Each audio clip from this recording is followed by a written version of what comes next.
Hello दोस्तों, स्वागत है आप सभी का हमारे YouTube चैनल पर। दोस्तों, आज हम आपके लिए एक इमोशनल कहानी लेकर आए हैं। कहानी का शीर्षक है स्त्री का घर। ये कहानी थोड़ी सी इमोशनल है, लेकिन इमोशनल होते हुए भी इसका संदेश बहुत अनमोल है। आपकी आंखें थोड़ी नम करने के साथ साथ आपके दिलो दिमाग पर यह कहानी छाप छोड़ जाएंगी, इसलिए इसे एक बार पूरा जरूर सुनिएगा। स्त्री का घर इमोशनल कहानी। तुम्हें कितनी बार बताया है, मेरे तैयार होने से पहले मेरा नाश्ता तैयार हो जाना चाहिए।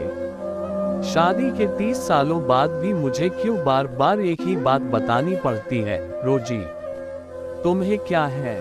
तुम तो आराम से घर पर रहोगी, मुझे काम पर जाना पड़ता है। तुम हो कि हमेशा बेवकूफों जैसी हरकत करती हो। अगर तुम ये जानबूझकर करती हो तो याद रखना, मुझसे बुरा कोई नहीं होगा। आज भी डमरू का पारा चढ़ा हुआ था। इन कटु शब्दों में अपना गुस्सा उतारते हुए, गीला तौलिया बिस्तर पर फेंकते हुए डमरू गुस्से से रोजी की तरफ देखने लगा।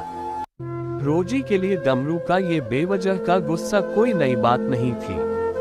वह महीने में 4-5 बार ऐसे ही रोजी पर बरस पड़ता था। पहले पहले रोजी उसका विरोध किया करती थी, लेकिन जब कई सालों तक डमरू में कोई बदलाव नहीं दिखा तो रोजी ने खुद को ही बदल दिया। अब डमरू के कुछ भी कहने से रोजी को कोई फर्क नहीं पड़ता था।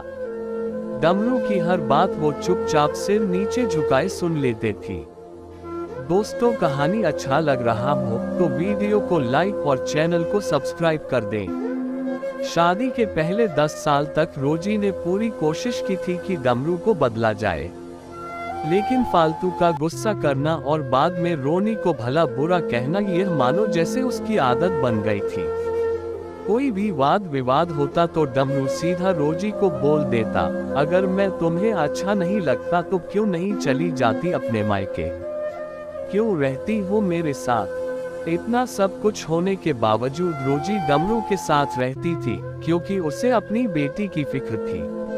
और वह जाती भी तो कहाँ, अपने बूढ़े हो चुके माँ बाप को इस उम्र में परेशान करना वह नहीं चाहती थी। समाज और लोग क्या कहेंगे, ये भी तो उसे देखना था।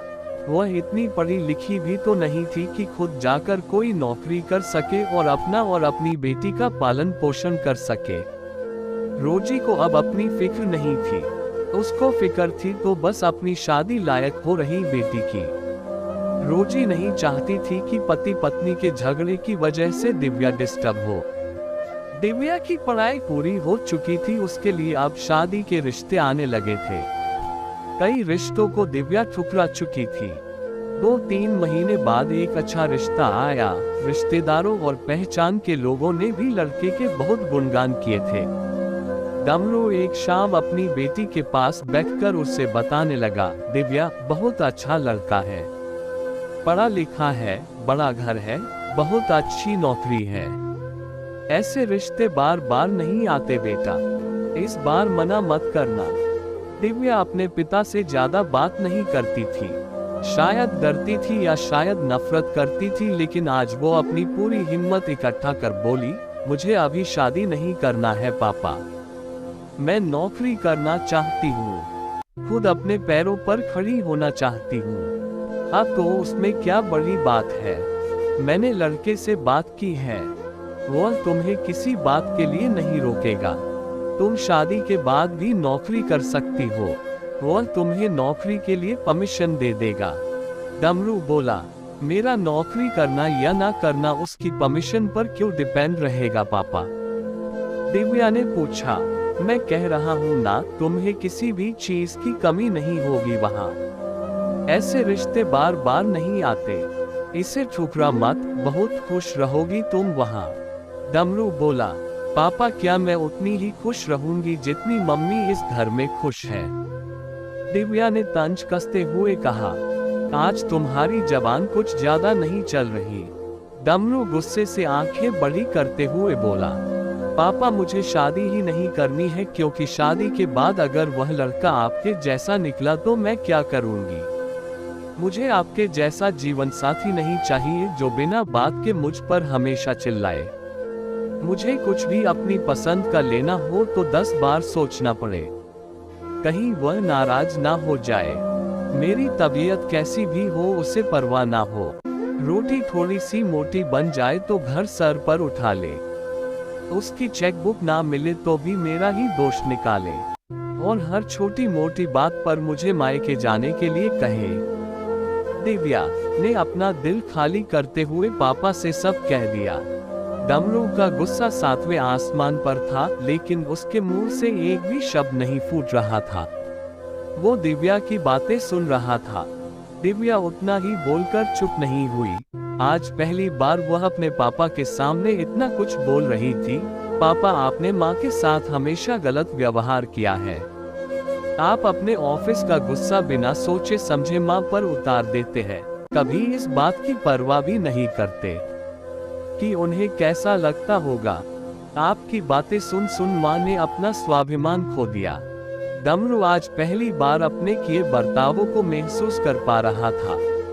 वो इतना ही बोल पाया, जो तुम्हारा मन है वो करो, मैं तो इतना बुरा हूं ना।